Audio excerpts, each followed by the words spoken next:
Thank you. It's really wonderful to be here. Glad all of you could make it. As I say, it's really summer here, so I'm really excited to be outside. So I thought, I'm sure all of you are here not to hear about all that, but the middle piece of the presidential elections, of what we did in the campaign. Why I'm here is not because of that. That was a long time ago. I want to kind of talk about how data can be used for good, because often what we hear about is how data can be used to target you to buy things you don't want to buy and make you click on ads that you don't want to click, and suggest friends for you on Facebook, because that is the most important problem we can solve today. So I decided we'll do compromise. I'll tell you a little bit about what we did in the elections, and then you have to suffer through the second piece, which is how data is used for lots of good things in this world. So my background is, I'm a computer scientist, so I know nothing about politics. I know nothing about policy. I sort of, like when I was a kid, I basically thought I want to do something good in my life someday. And then I started, I became an adult, and I found out that I really liked computers and I liked data. And so then at that point, I also figured out that I'm good at that. So I started doing computer science and statistics, and that's kind of what I ended up caring about. Wanted to solve hard problems. Doing good kind of took a back seat, because I'll do that someday later. And then I started sort of realizing that I actually liked solving real problems that somebody cared about. And that was motivating. It didn't really matter what that problem was. So for a long time, I spent about 10 years in the corporate world using data to improve how businesses worked. So how, you could help somebody figure out the right thing to sell you, and also do the same thing in healthcare and lots of different things. But then I got tired of that, and when I realized that it's the intellectual challenges of computer science and sort of hard problems are motivating, but without having an impact on people, it's just pointless. I sort of needed to merge my two lives of doing something good and doing something that I was good at, right? And that was sort of the struggle I faced for many years. Is weekdays I'm doing something that I'm good at and I find exciting, and then weekends I'm doing things that I feel good about and I care about. So I decided to sort of say, I'm going to quit my job and find something else that's more meaningful. And I didn't really quite figure out what it was. Accidentally, the Obama campaign came along. It started up a few blocks from where I used to work, and it's a very small community of people, who do things with computers and data in Chicago. And they heard that I was potentially looking for something else. So they approached me, and I thought, I'll jump in. I have no idea what this is about. I had no idea what political campaigns were like, what they worked on, and certainly no idea that I was going to be spending 20 hours a day, 7 days a week, sitting in an office in a windowless large room with this much space for each person, literally, not exaggerating. We had our desks where, we put tape to mark our spaces, and we had this much space. You couldn't do this, you couldn't do that.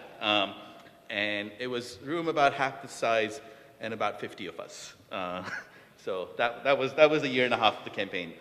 Anyway, so I think the exciting part about the campaign for me was that the impact was very real. There was a potential of an impact, and that's sort of the key in how data gets used in political campaigns. Is it's getting more and more popular, because in general, the way I look at data is it helps you be more rational.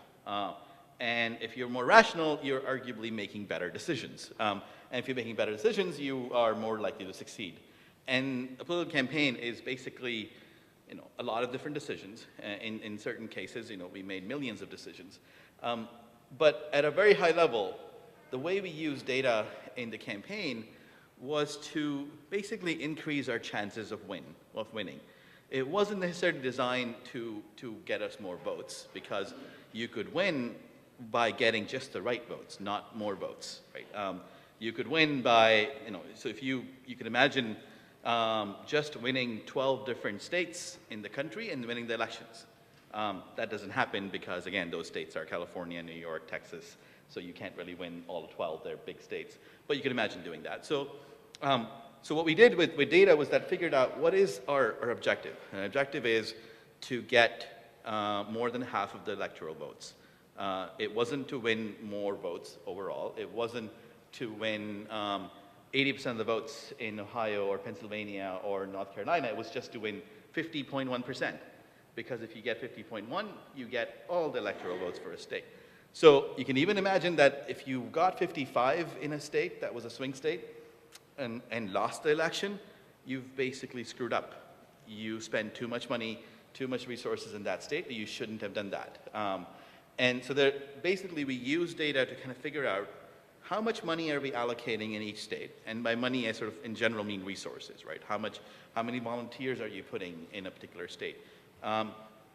And then once we had that figured out, the second step was, what are you doing with those resources?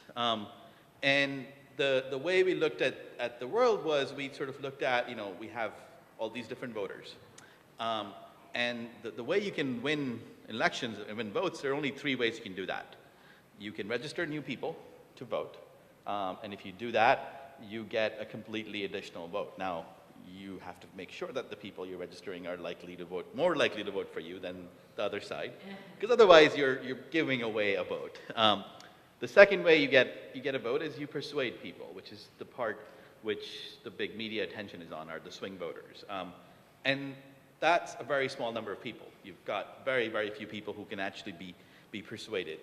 Even though that's where all the attention is, that's not where all our attention is, because the third part, which is getting people to vote, in general, people are lazy. So you have to really get them to go and vote. And that's a huge part of what a political campaign does, is just get people out to vote. They already like you, they support you, but they're not going to go vote. And so in the US, 50-something% of the registered voters actually vote, which is pretty low compared to other developed countries in the world. So that's a big part of our work. And so in order to do these things, we need two big things, right? We need a lot of money, and it's about $1 billion of money. And we need a lot of volunteers. And that's we had about 2.25, 2.5 million volunteers. So a political campaign, at least in our case, was we start with a little bit of money and a little bit of volunteers. And we use that to sort of keep getting more money and more volunteers. And once we have enough, we start registering new voters, persuading existing voters, and then going and getting them out to vote. Now, where data comes in is we can do these things in many, many, many, many ways. We can send letters to people, we can do TV ads, we can send emails, we can use Facebook, we can use Twitter, we can use the internet, we make phone calls, we knock on doors. So you've got all these different ways in which you can get register voters, you can persuade people, you can get them to vote. But you also know a lot of things about people. You know who they are, you know what elections they've voted in, you know if they've given you money, you know if they get emails from you. So the overall role of data is to sort of take all this information that you know about people and figure out how to use all these different tools that you have, volunteers, email, internet, TV ads, in order to win the election. So that's kind of the big data problem of how do you take all this information that you have about people. And to be honest, there isn't that much information we know about people. The big information that's available is your voter registration form, which when you fill out, you put your name, address, phone number, age, and in some cases party affiliation if it's it's in certain states. So all we know is these things about you and what elections you voted in. That's public information. We don't know which side you vote for. It'd be nice if we did. But we don't. So we take that, and then we add other things. When we call people, we ask them who you're going to vote for. When they give us money or volunteer, we get that information. So we take that, and then we figure out how do we best figure out how we should target you for what goal, and then who should do that, and how often, and all that stuff, right? So the way we deal with that information is we take every voter in the country. So what used to happen in the old days was you would say, this neighborhood is, there are generally people here who support Obama. So let's focus our efforts in this neighborhood to get them out to vote. And that's great, that works. But the problem was that that was inefficient, because even though this neighborhood is in general, people support Obama, but maybe there are, you know, pockets which don't. And if you're kind of going after everyone, you're wasting a lot of effort going after people who are not really your target group. Same for people who you might think, oh, these people are probably unregistered, but you can't really know individually, so you're targeting large groups. So what people started doing is then defining these profiles. It's like, hey, you know, anybody over 50 who might be an African American who lives in this neighborhood is probably a supporter. And so you start targeting, again, broad groups, but slightly more detailed. And that was great, but you still are being fairly inefficient, because eventually a lot of the work happens when you go to somebody's house and knock on their door. An individual is going to come out. And if you are wrong about that person, you're again wasting a lot of your effort. So what we did was we took every voter in the country and looked at this data to figure out, to predict their actions, to predict three things about them. To predict how likely they are to be an Obama supporter. Second thing we predicted was how persuadable are they, and how much can they be persuaded to vote for Obama. And the third thing we predicted was how likely they are to go and vote. Are they, you know, for anyone, doesn't really matter, are they going to go and vote? And the way we did those three things were we collected a lot of data, and we sort of found the way these typical things work is you take a small number of people who you know are going to take some action. So if you can take polling and take some number of people who are going to vote for Obama, you can take a small number and basically build a profile that allows you to take everybody else in the country and get them the same score. You can sort of, we have everybody scored between 0 and 100, and 0 was, I don't know, strong Romney supporter, 100 was strong Obama supporter. And everybody in the country kind of fell in between those two things. Same for people who are persuadable. So one of the things that people used to do was that they would kind of assume that, you know, people in the middle of that range are the undecided people, right? So we can go after them and try to persuade them. Turns out the people in the middle of that range are not necessarily, they're in the middle, but they may not be persuadable. You can persuade all you want, but they're going to stay right there. They're not going to move. Whereas somebody who might be a little bit over here, a little bit over here, might be much more likely to be persuaded in either direction. So what we started doing was we ran lots of tests to figure out who are the persuadable people, not just the people in the middle, but across the board. And then once we could figure out who these persuadable people are, we can then assign a score to everybody in the country again on how persuadable they are between 0 and 100. 100 is very persuadable, 0 is not persuadable at all. And so then when we have our volunteers go and talk to people, we could sort these people, most persuadable, least persuadable in every state.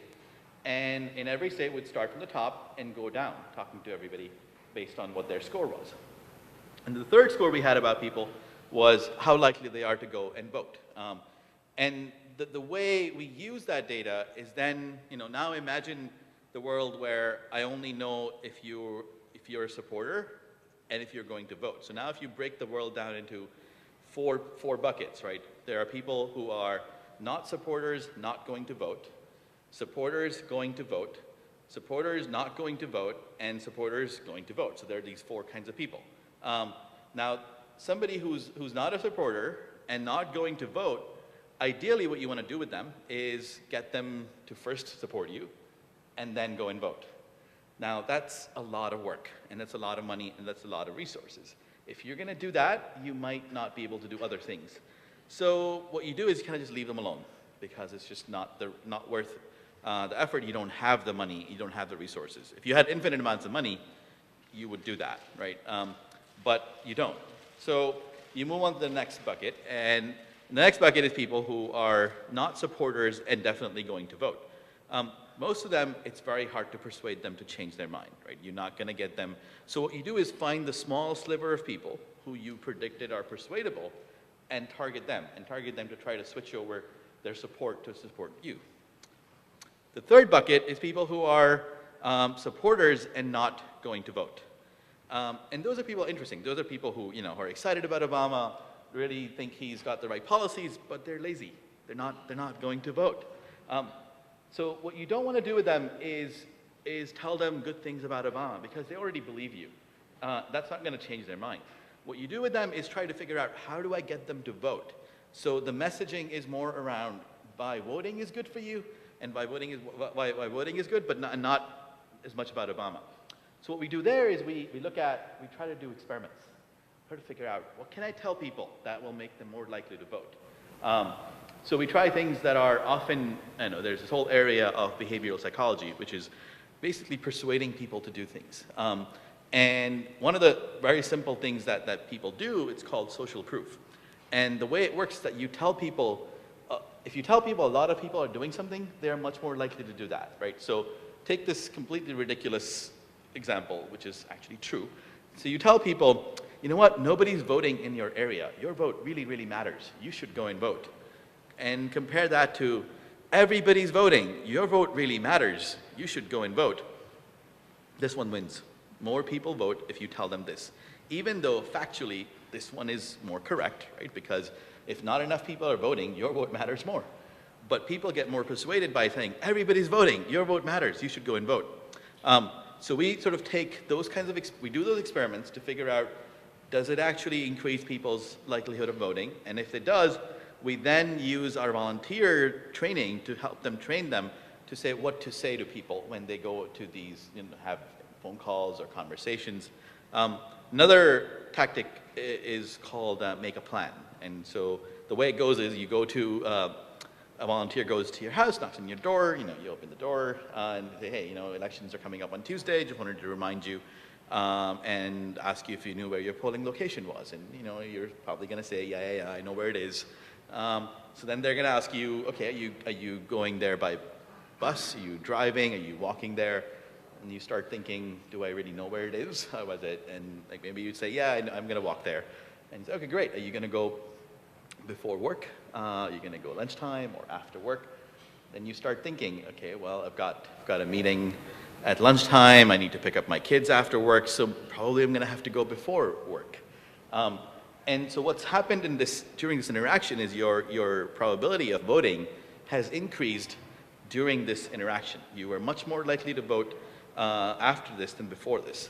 And once we figure this out, we then put this into a script that we then give out to our volunteers, who go out and knock on the doors. We have specified, we know which people are likely to be supporters and unlikely to vote. And so we identify those houses, and then somebody goes there, they get this script to talk to them. And so these are the kind of experiments we do to figure out what moves people to do certain things, and then we implement them through training things. So at the end of this, we can take every voter in the country, and by the country I mean swing states, because if you're not in a swing state, a political campaign is not trying to change your mind about voting. We're asking you to give money, to volunteer, and lots of other really valuable things. But the voting things are really, really targeted towards swing states, obviously. And so even to the extent where if you look at, how much money is being spent on TV ads, in California, for a presidential election, you spend, pennies per voter. In New Hampshire, you're gonna spend, or Nevada, you're gonna spend $6, $7, $8, $10 per voter on TV ads. So that's how much focus is there on swing states versus non-swing states. Because again, the goal is to win electoral votes and not to win the popular vote necessarily, which, happens in either direction. So the way, we take every single voter and we figure out these things about every voter so that we can then go and target them individually for specific things. For these people, we're only targeting to get them to vote. These people we're only persuading. These people we're only registering. And then we're doing all our work around trying to do fundraising. And fundraising, $1 billion, it takes, all sorts of things, right? So in our case, fundraising was mostly through email. We raised about $600 million through emails that we spammed the hell out of everybody in the country, right? We just kept on spamming. Now, I used to apologize for that in the beginning. When I started working the campaign, a lot of my friends would email me and complain, like, hey, why are you guys spamming us? Because it's possible that people get upset, they get They started ignoring emails, they started unsubscribing, and then we're not going to be able to make money afterwards. And so I would apologize, yeah, we're working on something. So we thought, well, let's try an experiment. Let's try reducing the amount of emails you get. And you know, the hope was if I reduce the amount of emails, then you are more sensitive to the emails. In the beginning, you don't unsubscribe, so then when we bring you back to regular, you're sort of giving us more money. So we took a few million people and reduced the amount of emails we sent people. And you know, we of course lost money in this period because we weren't sending people email, they weren't giving us any money. But then we brought them back up and started sending them more emails, and it turns out we never caught up. The people who we were being nice to didn't respond back. They just, you know, didn't do that. So then we had this painful moment where we said, like, well, maybe we should try increasing the amount of email we sent, because we arbitrarily picked this number, and we were doing, you know, something, and we reduced the amount, so it hurt us. Let's go the other way. And that was painful and very controversial. But we had to push through and try that experiment. And it turns out, you know, what you would expect is if you are not sending any email, you don't get any money. If you're sending emails once a second, you don't get any money. It's sort of something like that, right, where there's this curve. And it turns out when you start sending more emails, we got to this point but we never actually even got to the flat point. It turns out you send people more email, they give you more money. Now, they also unsubscribe more, but not enough to make it matter. So what we found was that you could find this balance of emailing people more, and because also, you know, if Amazon were to do that to you, where they would email you 6 times a day, that's probably going to hurt Amazon in the long term. But we were only looking at things up to a specific date, so we could push a little bit more because money to us in, you know, September 2012 was a lot more important than January 2013. It really wasn't going to do anything for us afterwards. So we could afford to do that, but we also sort of figured out, you know, lots of other ways. So by sending more emails, we probably raised another couple $100 million. So I stopped apologizing afterwards when I figured that out. I was like, you know, it wasn't my fault. We tried to do the right thing. You guys told us that more email is better because you gave us more money. So we're going to continue to do that.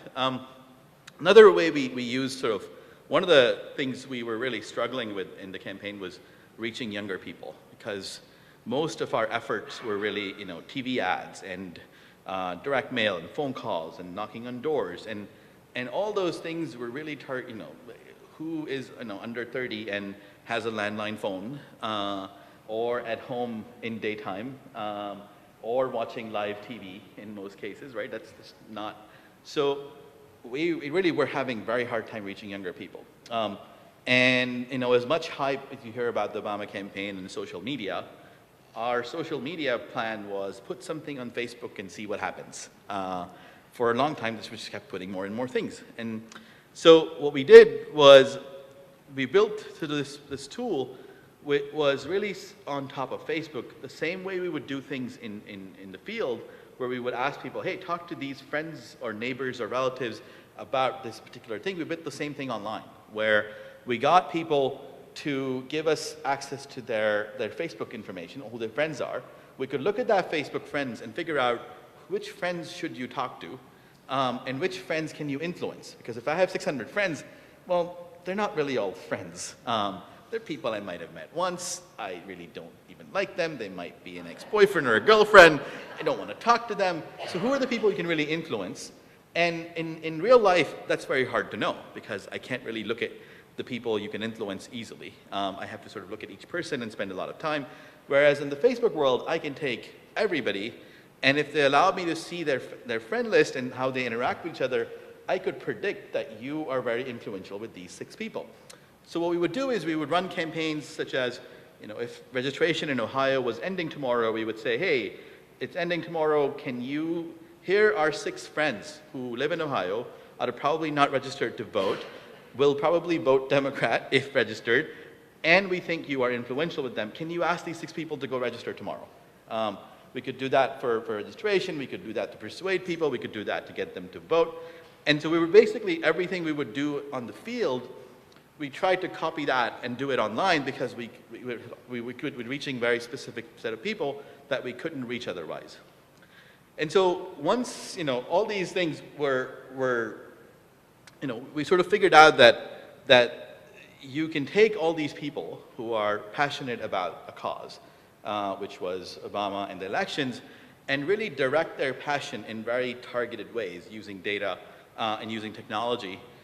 When we were done with this sort of elections, that was for me sort of the big lesson, is that people are passionate about certain causes, and if we can get them to mobilize around something as polarizing as elections, what about if we try the same thing in sort of other larger social issues where it's less controversial? You're passionate, and so that's the kind of work we started looking at. Some of the people from the campaign, as well as other people, looking at how do we take some of these same ideas around, if I have all this data about people, can I use that data to target different kinds of issues? So can I take students who are not likely to apply to college but are capable of graduating a 4-year college? Can I target those people? Can I figure out who they are, and can I target them to help them get to college? Can I take people who are likely to have some sort of a disease in a hospital? Can I look at what the early warning indicators are, and can I target those before they actually become fatal? Can I look at which community groups are at risk of certain kind of behavior, and can I design things that can help them get there? So that's sort of the second part of what I wanted to talk about is what we started doing. So I started running a program at University of Chicago that was basically designed to get students who had sort of similar skills as mine, sort of people who like computers and data and statistics, but also like to interact with people instead of sitting behind a computer all day, and try to get them a path forward. Because one of the struggles I had was I didn't really know how to do something useful. If I would go to a nonprofit and say, hey, I'd like to help you, they would say, yeah, you can paint that wall if you want. And so I wanted to kind of give people a chance to say, okay, here's a sort of a way for you to interact. So I started a program at the University of Chicago called Data Science for Social Good. And the idea was to bring in so last year we brought in about 40 students from around the country who were mostly grad students, and we created projects in partnership with nonprofits and government organizations. And the idea was they spent 3 months working on these projects in partnership with these organizations, so that one, they become slightly more aware of what's out there other than Facebook, Twitter, Google, LinkedIn, all the different hedge funds. And so instead of sort of moving money around and making people click on ads, how about doing something slightly more meaningful? And the second thing was that all of these organizations weren't really, they had needs, but they didn't really know how to think about data, how to think about their problems. So the summer was really spent on working on these things. I want to quickly show you a video because I want to kind of give you a feel of what kind of students we had and what people, so instead of hearing from me, so there's a little bit of me in there, I want to kind of quickly show a video where,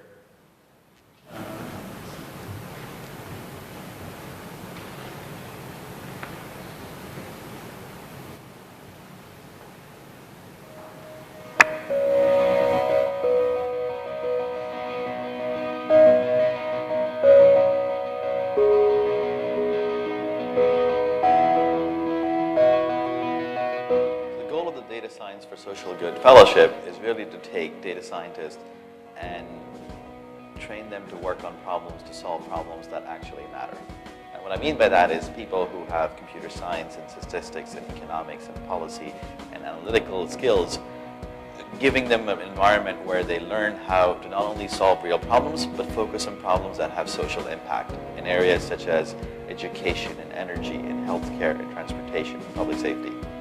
So what we wanted to do was build this hybrid person who has all these different skills, but also understands how to take real problems, communicate with people about those problems, solve them, and then help figure out a way to transfer and transition those solutions into the real world to the partner organizations. I saw this advertisement for the fellowship, and it said data science and social good. And I thought to myself, wow, that's that's exactly what I'm looking for. Something that has all the neat data, technology, those interesting problems, those fun problems, those hard problems, but problems in the area of social good, something that is able to improve people's lives. I heard about the program through my advisor. It really pulled me in since the beginning just because I understand the amount of good that you can do with a little bit of data. The reason that we're doing this program with Argonne and the University of Chicago, and the reason that this is the right place to do this,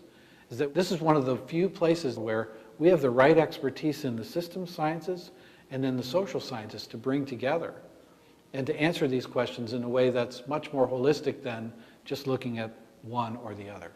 My background is in astrophysics, and I found that coming from the hard sciences to this program was a really interesting transition because I was still working with students, but I was doing so in a way that was expected to produce results rather than just papers. I'm working with Nurse Family Partnership. They're a home visitation program. They send nurses into the homes of at-risk women, first-time mothers. My team is working with a new government organization called the Cook County Land Bank. We're creating a new analytical tool to help the organization decide which properties to invest in to have the greatest impact in reversing neighborhood decline.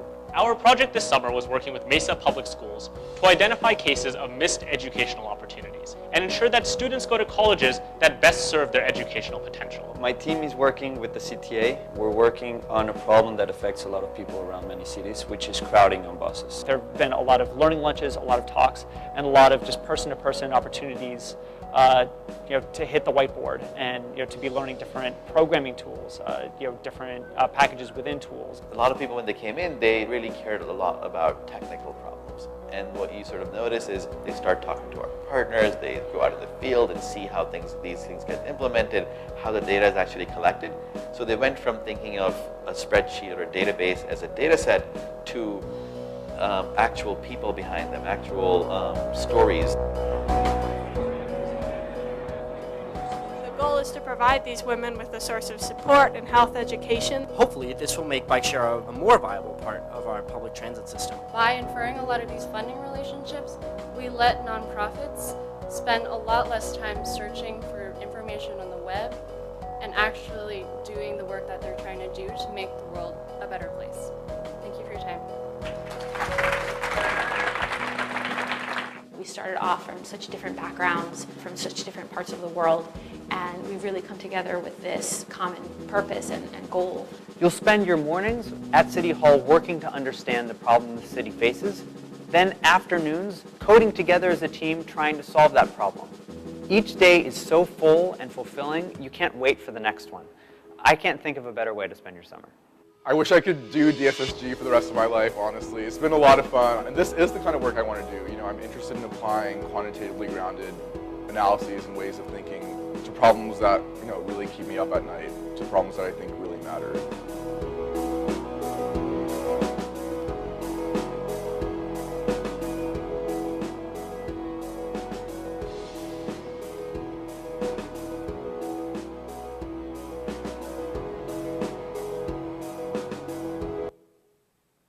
I thought I could describe all these projects, but I thought it was better coming from the students who were working on them instead of just listening to me speak again.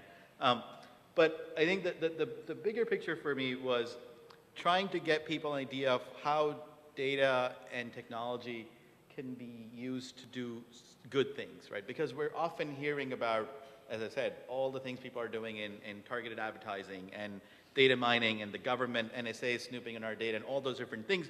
What you often don't hear about is the same techniques are useful for doing all these things, where it's not just about looking at data and trying to find private things about people. It's about making lives better.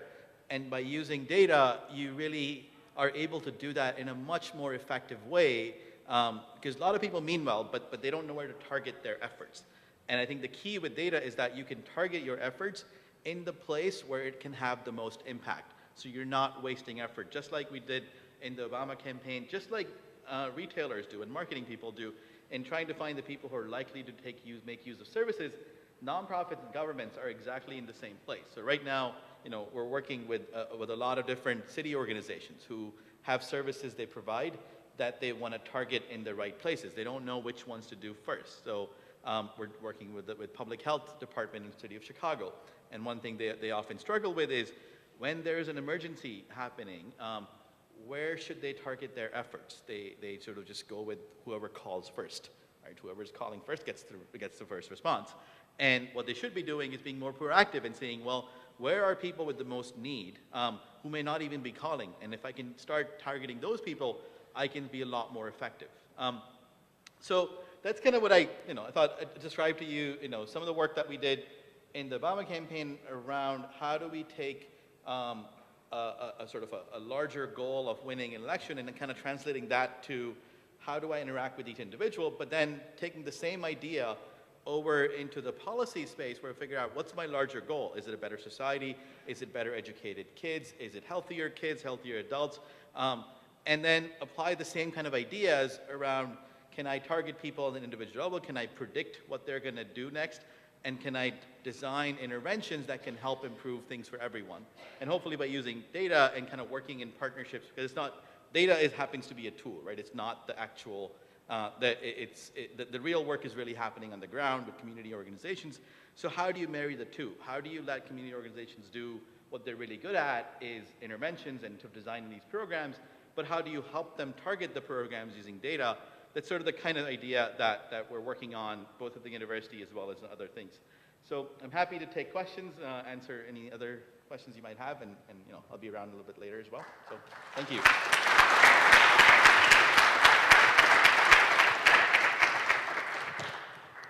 Thank you so much for that. We do have time for some questions, so if you raise your hand, we can get a microphone to you. Nope.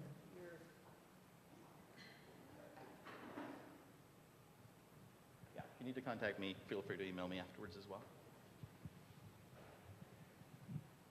Thank you for being here. Could I ask a question in between the extremes of a presidential election and doing good in communities?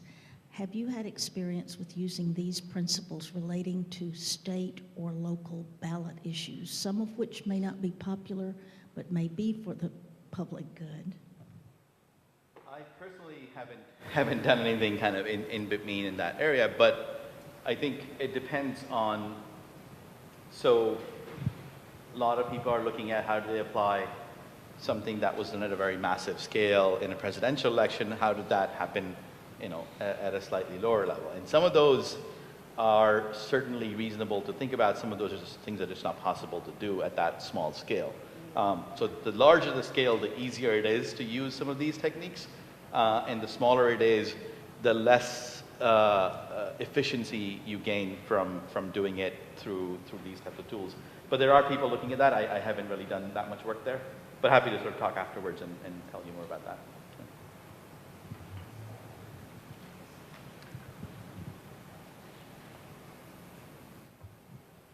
I'm somewhat intrigued by the willingness of people to engage with a door-to-door volunteer, because that's not been my experience. So could you speak about how you did get people to engage and elicit that kind of information from them? Yeah, that's a good question. And when I talk to people outside the U.S. and they hear that in our campaign we had 2.5 million volunteers, do 150 million contacts through phones and door knocks, that's just alien in any country outside the U.S. It just doesn't happen. You don't get volunteers, you don't get canvassing for elections. But it's surprising, it's just cultural. We are used to that and we accept it as normal. Now the contact rate overall has been declining over the years. Part of it is because people don't have the time, but part of the part is that people are just not home in daytime, so I think that's going to start changing 3-4 years from now, when 3 years from now the next elections are going to happen. It's going to be, I think, door to door is going to become less critical. You're still going to have to figure out, what we sort of found in the campaign was that the best person to persuade you was not the campaign. It wasn't the organization, it was somebody who is just like you, your friend, your relative, your neighbor. So I think it's the persuasion is still going to happen at an individual level. Now the challenge is, how do I take my 2 million people and help them do that efficiently, right? So I think we're going to have to figure out new ways to give people the information. say, hey, here are the 30 people around you should really be persuading. You don't have to go door to door. You can, when you run into them at a dinner, if you see them at a restaurant, if you're, going to a salon and you see them. So I think it's how do I give this information to the volunteers and then let them take over from there, because we can't really tell you where these people are other than their homes, and they're not there. So I think that's what's going to become more and more is we'll have to figure out who you should talk to, but then leave it up to you to sort of find the best time and place to do that. And I think that's where I see things going in the future.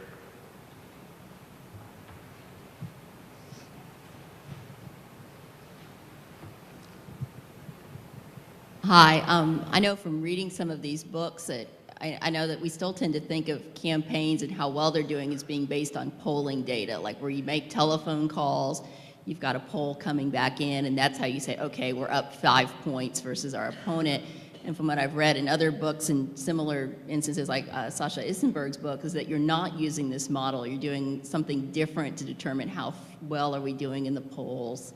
Or not even the polls, but how well is our campaign going to do on election day? Could you talk about that a little bit? Yeah. So that's a good question, and I didn't talk about that. But so for people outside the campaign, polls are kind of like sports scores, right? You sort of, I have 3 months left. Like, am I winning? Am I losing? You sort of every day you wake up and there's a newspaper and there's some poll, and you're seeing what's happening, and you're happy or sad.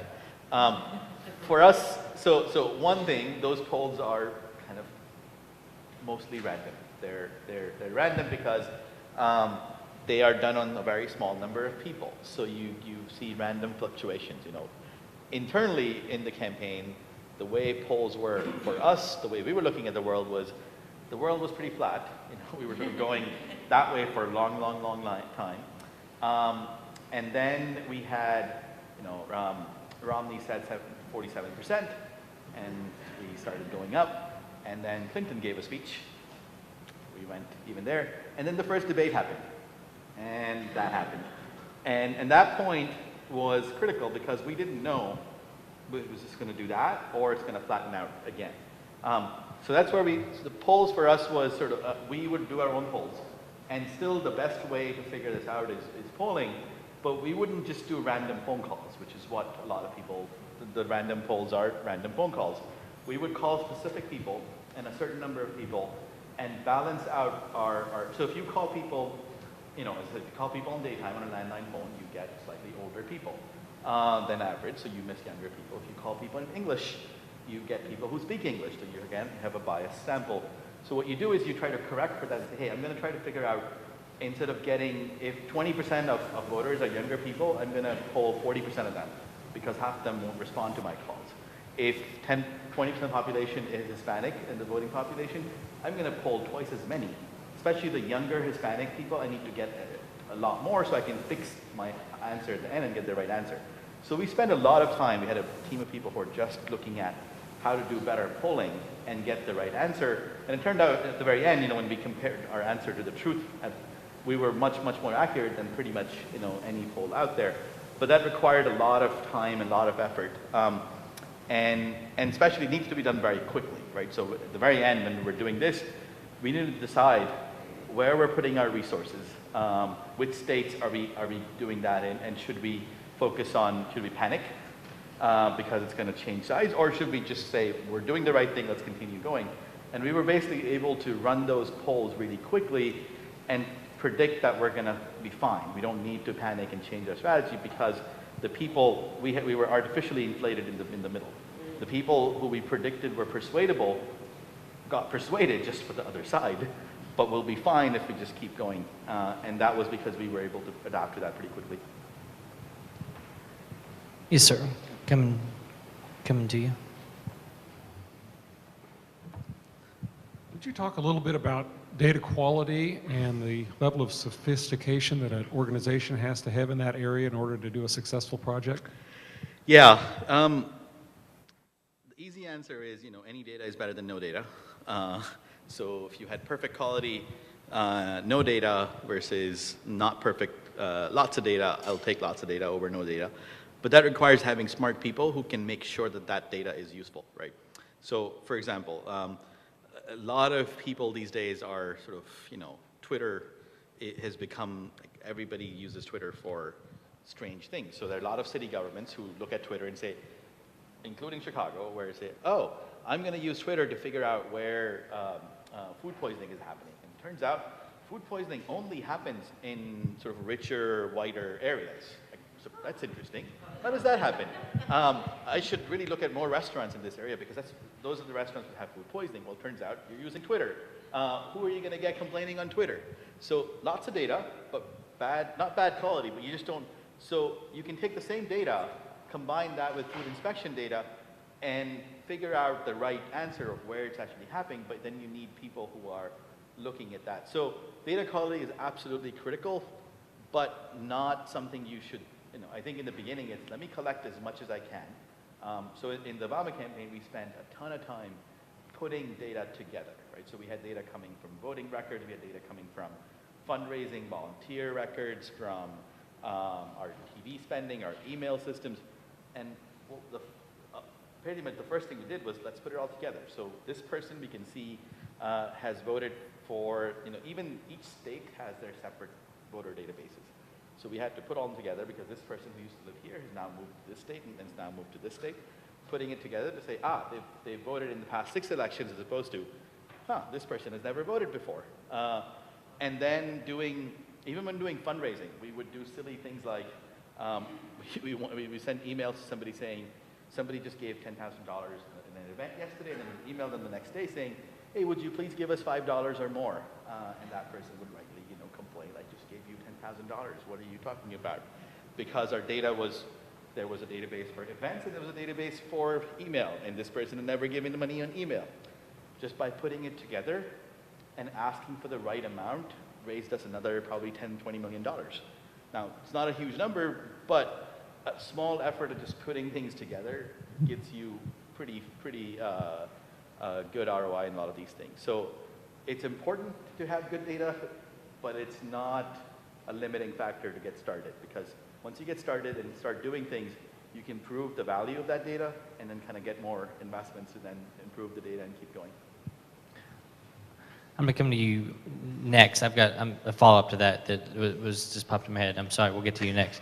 I have the microphone, so I can do that. On that same kind of vein, a lot of our students will work with small nonprofits, and there's a ton of small nonprofits under 100,000, 200,000 revenue. And so this seems great for a $1 billion operation. How can these same principles be applied for small so that that limited number of resources that they do have the most impact? Yeah, well, I think for small nonprofits, I can imagine 2 or 3 things that everybody can do. So one is, there's a lot of larger nonprofits or larger efforts like the Obama campaign have the luxury of doing a lot of experiments to test things, what works, what doesn't work. And once you've tested those, they apply equally to a lot of nonprofits, right? So I've worked since elections with a lot of nonprofits in kind of helping them, here's how you should do online fundraising better. Like, here are 6 things you can do that'll increase your fundraising by 30% in a month, right? Because there's some pretty low-hanging fruit that people, it's just a lot of cost to learning those things. And once you've learned them, so fundraising is an easy one where if you're getting grassroots funding, you can improve fundraising pretty significantly by just doing fairly simple things. So one example of that we sort of learned, and this is pure manipulation, but it works. So we would email people and say, hey, would you give us $34 or more? And they would click on that email and go to a web page. Now the web page has different options, they'll say. And so you could say, the first option is 40, next is 100, 300, and there's an empty box. And you can fill out the 34 if you want or whatever. People are lazy. So they click on the 40, right? So what you've done is now upsold them by $6, and that's, it's worth it. Now you could be really greedy and say, well, I'm going to put the first box to be $100, and then still give them an empty box to put in 34. People are lazy. They're going to just close the window because 100 is too much. So you sort of figure out the right way to get them to, the email gets them primed for giving money. The web page gets them to pick the exact amount, and you can really figure out the right way of doing it. Pretty much every nonprofit that does grassroots fundraising online can use this to really figure out the right way to ask their supporters for money. The other thing you can do, which I think is every nonprofit sort of has a group that they are trying to improve, right, in some way. They have their target group. Now, the entire group, they want to target the entire group. Let's say you're going after, people who are living in, or homeless, and you'd like to improve everybody's life, but maybe the tactics you're using are really effective in a certain subset. If you could figure out what subset you're more effective in, you can start targeting more of them because that's where you can move the needle the most. And right now, people don't really do that because you sort of need to look at, you need to sort of invest a little bit in that strategy of saying, I'm going to treat everyone and see which ones see the most improvement, follow them for a couple of years and see where the benefits are the most, and then take my resources and put them towards, so this is the kind of work we're doing with this nurse-family partnership, where they treat, the home visitation program for nurses. Nurses go into homes with first-time, typically teen, young, expecting mothers, and help them sort of through that process. We're working with them to figure out what kind of people they have the most impact on, so that they could put in their resources and really focus on those people. Whereas some other organization who is good at something else can focus their efforts on those people. So I think even for smaller organizations, there is a way of doing that. So, yeah. Hi. I'm relaying actually a question from my students. I teach a business intelligence course at the University of Arkansas Little Rock, Department of Business Information Systems. And their major question, how do I sell myself as a business analyst? The second question from me is, what are some of the major highlights, tools, methodologies, processes that helped you succeed in your job for us to consider in our curriculum? Thank you. Those are really long answers.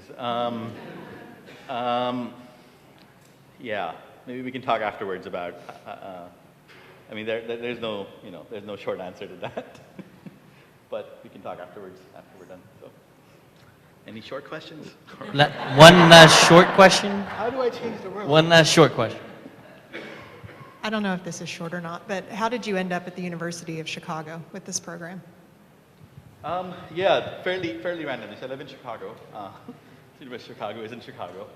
That happens to be.